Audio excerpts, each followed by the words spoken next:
Le dernier quart d'heure de Smart Bourse, une fois par mois, le troisième vendredi du mois à 17h45. C'est l'occasion de retrouver les équipes du Café de la Bourse. C'est Clémence Tanguy qui est avec nous, responsable éditoriale au Café de la Bourse. Bonsoir Clémence. Bonsoir. Merci beaucoup d'être là avec un décryptage pédagogique chaque mois. Avec vous, le décryptage du mois, c'est le concept de FOMO.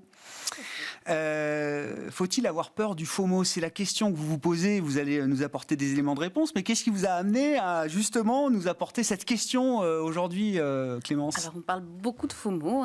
On parle même maintenant, les influenceurs lifestyle parlent de JOMO, donc Joy of Missing Out. Donc, c'est donc FOMO, on le dit. Une certaine fear of missing out, la peur de rater quelque chose. Joy of missing out, la joie, le bien-être finalement, à prendre du recul par rapport aux choses. Je n'avais pas vu celui-là encore. Voilà. D'accord. Si. Non.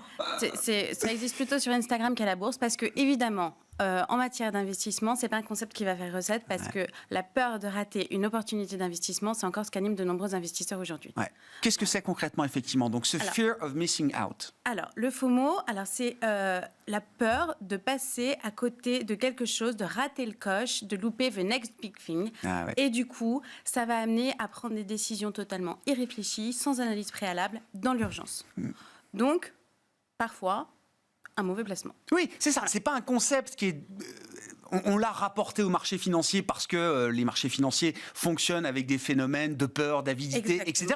Mais c'est un concept qui concerne d'autres champs et d'autres domaines d'application. Sauf que, en matière d'investissement, c'est quand même quelque chose qui est assez important. Est-ce qu'il y a des actifs spécifiques qui sont plus particulièrement concernés par ce concept de la peur de manquer? Bien sûr. Alors, par exemple, les crypto-monnaies. Alors, la cryptosphère s'est construite beaucoup sur le FOMO. Alors, évidemment, c'est sûr que quand on voit qu'il y a 20 ans, un bitcoin, ça valait quelques centaines d'euros et que, aujourd'hui, ça en vaut plusieurs dizaines de milliers et que certains prédisent que ça pourrait en valoir plusieurs centaines de milliers d'euros. Forcément, on se dit qu'on a pu louper le coche ou qu'on ne va pas louper le coche et que, du coup, il va falloir acheter.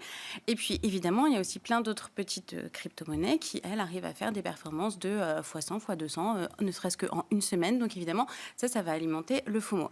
Après, ce n'est pas quelque chose qui se cantonne à ce marché. Le FOMO, ça a toujours existé. Ça a toujours existé sur le marché action aussi. Et il y a souvent des espèces de vagues de FOMO comme ça qui viennent. Alors, l'année dernière, c'était sur l'hydrogène, par exemple. On a eu un emballement énorme autour de l'hydrogène, autour d'introduction en bourse de petites sociétés qui se sont cotées sur ce secteur. Cette année, on a l'intelligence artificielle. Alors, évidemment, tout le monde a entendu parler de ChatGPT, tout le monde a entendu parler du Bard de Google, mais voilà. Et il y a aussi plein d'autres petites valeurs qui sont plus ou moins liées d'ailleurs à l'intelligence artificielle. D'ailleurs, c'est pas toujours très clair, mais qui arrivent à avoir leur capitalisation à multiplier par 100 ou 200 sur des petites capitalisations américaines. Alors ça, évidemment, c'est encore dû au FOMO. Ouais, c'est ça, le FOMO avec les buzzwords qui vont bien. Je me souviens à un moment, il suffisait qu'une boîte mette blockchain dans son communiqué de presse et boum, ça prenait 5-10% derrière. On met intelligence artificielle. C'est bon, ça augmente. Nous travaillons avec des outils d'intelligence artificielle, etc. Est-ce qu'on peut dire que le FOMO est plus présent aujourd'hui? Parce qu'on peut même remonter à la bulle.com. Il suffit de mettre .com ou .fr. C'est peut-être le FOMO originel, en tout cas de l'époque moderne. Mais sinon on a là-dessus. Est-ce que ça a plus? Est-ce qu'il y en a plus aujourd'hui? Est-ce que ce phénomène-là est plus présent que jamais aujourd'hui dans les marchés? Ce phénomène est plus présent que jamais, ça c'est une certitude. Parce que d'abord, on a une instantanéité d'information qu'on n'avait pas du tout il y a 20 ans ou 30 ans. On a une instantanéité de l'investissement aussi, parce qu'avec les courtiers en ligne, c'est quand même autre chose que de devoir décrocher son téléphone pour appeler sa banque pour dire vous mettrez des actions. Donc il y a 40 ans, c'était quand même beaucoup plus difficile d'avoir un FOMO. Et puis aussi, c'est dû évidemment au développement des réseaux sociaux, au développement du trading social, au développement de ce qu'on a appelé la Retail Army, de tous ces forums sur Reddit, etc. d'investisseurs. Il y a le fameux Wall Street Bets qui vont échanger des tips, se mettre à défendre d'un seul coup un titre comme ça, en pariant dessus, juste en se disant que c'est le truc à pas louper, ils vont auto-alimenter la croissance et puis ça donne des cours qui font x100 comme GameStop. Et puis il y en a eu d'autres, il y a eu BlackBerry, il y a eu, alors on les appelle les mêmes stocks, alors ça clairement c'est quelque chose qui est alimenté par le FOMO. Ce qui est fascinant, c'est que derrière ce FOMO, certaines entreprises ont retrouvé vie, c'est-à-dire des boîtes au bord de la faillite GameStop, AMC, ont retrouvé tellement de capital à disposition grâce à ces armées de particuliers qu'elles ont pu réenvisager un avenir qu'elles n'avaient plus. Exactement. C'est ça qui est incroyable. Donc ça Quels sont les risques quand même liés à cette peur de rater? Il y a des risques qui sont énormes, parce qu'évidemment, un FOMO, c'est un bull run énorme qui va mener vraisemblablement, il y a de fortes chances à une bulle, parce qu'à un moment, quand des actifs se jettent sur un titre juste par peur de louper une opportunité sans se baser sur les fondamentaux, ça s'appelle de la spéculation. Et quand il y a plein de gens qui spéculent sur un titre, ça mène à une bulle. Alors évidemment, il faut être sorti avant que ça éclate. C'est le risque. Qui est concerné dans les profils de gens qui interviennent dans les marchés? Est-ce que tout le monde est concerné par ce phénomène? Tout le monde est concerné. Alors, pas de distinction. Les particuliers comme les institutionnels, les investisseurs débutants comme les investisseurs aguerris, tout le monde est concerné. Mais ça dépend, parce que si vous êtes un investisseur, mon père de famille, qui a acheté 3 actions par an en disant je prends le moins risqué, là, il n'y a pas peu de chance. Mais si vous voulez faire des gains conséquents, rapides, là, vous êtes concerné. Donc, par exemple, les gérants de hedge fund, eux, ils sont concernés par le FOMO. Mais ils peuvent aussi être prescripteurs de valeurs qui vont faire l'objet d'un FOMO. Par exemple, Cathie Wood avec son ARK Invest, elle a fait exploser Bitcoin, Tesla, Shopify. Elle, c'est un peu la reine du FOMO. Ouais. Voilà. La reine du FOMO. Quels sont les aspects positifs? Alors, on disait pour les entreprises. Mais oui, parce qu'on voit toujours. Alors, pour être honnête, c'est jamais manichéen. J'ai demandé à ChatGPT de me dire s'il fallait avoir peur du FOMO. Alors pour lui, il n'y a aucun point positif. Donc faut voir donc un peu. Je comprends. Voilà. On a compris qu'il était faillible aussi. Il est très faillible. Donc mais parce qu'il y en a des points positifs. Alors d'abord, ça va vous donner l'envie d'investir et vous allez vous dire maintenant il va falloir que je m'y mette. Alors c'est pas une bonne idée si le CAC 40 est au plus haut que vous vous dites je vide mon fonds d'urgence, je mets tout, j'y vais. Non, ça c'est pas une bonne idée. Non. Mais si le CAC 40 est au plus haut et que vous vous dites non mais je peux pas passer une opportunité pareille, il faut que j'investisse en bourse et que vous prenez vos liquidités, que vous ouvrez une assurance vie ou un PEA et que vous vous dites maintenant c'est parti, tous les mois je mets 150 € sur la bourse, et ça aura servi à quelque chose. Le FOMO, c'est pas forcément une mauvaise chose.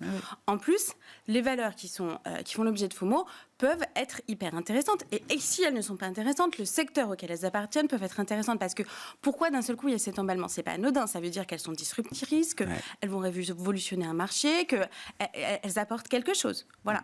Et puis en plus, troisième chose, ça peut rentrer dans une stratégie momentum. Le momentum, c'est on achète les valeurs qui ont le plus performé ces derniers mois. Alors les valeurs de FOMO, généralement, elles ont tendance à surperformer pendant un moment, certes, mais elles surperforment pendant un moment.